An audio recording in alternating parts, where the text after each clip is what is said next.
Chess lovers, ini adalah partai dari Chess Queen atau ratunya catur Alexandra Kosteniuk yang berasal dari Rusia melawan Magnus Carlsen. Kalau kalian lihat, Alexandra Kosteniuk sekarang memakai bendera Swiss ya karena dia baru saja berpindah membela Switzerland. Alexandra Kosteniuk memiliki sebutan sebagai Chess Queen karena tahun 2008 sampai 2010 dia merupakan juara dunia catur wanita, dan terakhir prestasinya di tahun 2021 dia merupakan juara dunia wanita catur cepat, guys. Langsung saja kita bahas partainya. Pro Chess League, Kosteniuk berasal dari tim Levitov, sementara Magnus Carlsen berasal dari Kanada Chessbrah. Yap, Kosteniuk memulai dengan langkah E4, Magnus Carlsen C5, Sicilian Defense, kuda F3, kuda C6, dan Kosteniuk memilih variasi Rosolimo atau kanal attack. Kemudian Magnus Carlsen memainkan langkah G6, putih rokade, hitam gajah G7. Ini adalah salah satu cara terbaik ketika kalian pegang boh hitam bermain dengan Sicilia berhadapan dengan variasi Rosolimo dengan gajah B5. Putih C3 dengan tujuan mendobrak lewat D2 D4, hitam A6. Kosteniuk memukul kuda, pion D memukul balik, dan H3 mencegah gajah mempin ke petak G4. Magnus Carlsen menguatkan jalan E5. Ya, tujuannya apa? Tujuannya mencegah putih untuk jalan D4. Gantian dibalas, guys. Putih kuda A3, hitam menteri C7, putih D3, hitam kuda F6. Putih gajah E3, hitam kuda D7 menjaga. Putih menteri D2, hitam melakukan rokade, dan Kosteniuk gajah H6. Hitam benteng E8, putih memukul gajah, raja memukul gajah, putih kuda C4. Hitam B5, putih kuda E3, dan hitam kuda F6.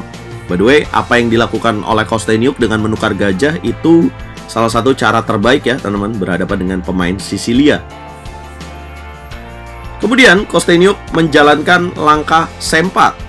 Ya, ini sangat menarik. Tujuannya adalah untuk membongkar jalur C. Kita tahu bahwa kelemahan hitam adalah di double pawn ini, teman-teman.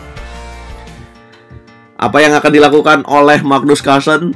Apakah dia menerima pertukaran? Jelas menolak, guys. Ya, karena dia tidak ingin jalur C-nya terbuka. B4, putih B3, hitam A5, putih A3. Hitam gajah E6, putih menteri B2, mengancam pion E5. Hitam kuda D7. Terjadi pertukaran pion di petak B4, pion C memukul balik, hilang double pawn dari sisi pemain hitam, putih kuda G5. Inilah momen krusial di partai ini kalau menurut saya, karena langkah kuda G5 ini membuat hitam unggul. Harusnya langkah lain yang lebih tepat di sini adalah benteng F ke petak D1 dengan persiapan untuk membongkar D4. Dengan langkah kuda G5 ini, maka hilanglah tekanan dari sisi pemain hitam. Maksudnya hitam nggak ditekan lagi nih sama pemain putih, karena sekarang kelemahan dari putih adalah pion D3 ini. Yang setelah langkah ini, dia langsung membongkar dengan D4, tapi ya petak C5 akan menjadi target bagi Magnus Carlsen. Menteri E5, menteri D2, benteng D6, menteri C1, dan hitam H5. Putih C5, ini menarik mengorbankan pion, menteri yang memukul, karena kalau kuda yang memukul akan ada jalan kuda C4.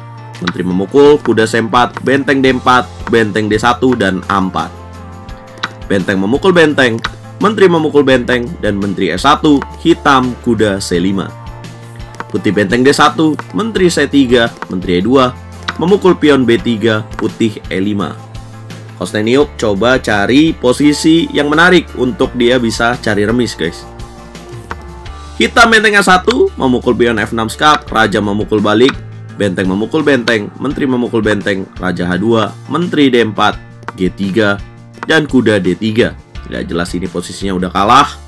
Kemudian putih menteri F3, raja G7, menteri memukul pion, menteri F2 skak, raja H1, menteri G3, menteri D7, raja H6. Ya, draw yang dipimpinkan oleh Chess Queen tidak terjadi. Dan betapa solidnya Magnus Carlsen, walaupun permainan terbuka, tapi cari skak aja susah, guys, lawan juara dunia. Itulah yang terjadi, teman-teman. Akhirnya Magnus Carlsen memenangkan pertandingan. Guys, apa komentar kalian buat game ini? Yang pasti ini sangat menarik, dimana ada sisi kelemahan dari Magnus Carlsen, tapi dia mampu hilangkan. Kemudian ketika ada kesempatan untuk menyerang juara dunia, lakukan itu.